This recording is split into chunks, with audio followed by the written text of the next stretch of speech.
আলহামদুলিল্লাহ, মারকাজে উলুমুল কুরআন মাদ্রাসার ছাত্র এবং ওস্তাদদের সম্মিলিত পরিশ্রম, অভিভাবকদের চোখের পানি এবং আপনাদের নেক দোয়ার বরকতে আল্লাহ তাআলা মারকাজে উলুমুল কুরআন ইন্টারন্যাশনাল ঢাকার মেধাবী প্রতিভাবান খুদে হাফেজদেরকে অনেক বড় একটি বিজয় দান করেছে।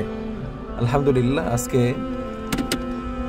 ঢাকা মহাখালীতে অনুষ্ঠিত এনটিভিতে সম্প্রচারিত পিএসপি কোরআনের আলো প্রতিযোগিতার সন্ধানে 2025-এর প্রথম অডিশন ছিল ঢাকা বাছাই পর্ব, যেখানে মারকাজে উলুমুল কুরআন মাদ্রাসা থেকে 3 জন ছাত্র অংশগ্রহণ করেছিল, যার মধ্যে আল্লাহ তাআলা 2 জনকে কবুল করেছে।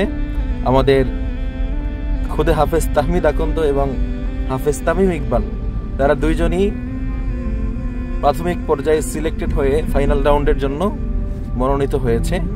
এবং আমাদের সাজিদুর রহমান, সেও খুব ভালো পড়েছে।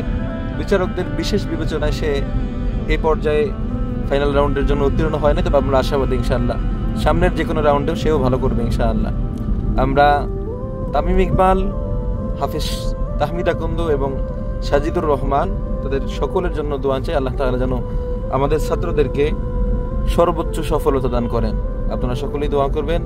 আসসালামু আলাইকুম ওয়া রাহমাতুল্লাহি ওয়া বারাকাতুহু।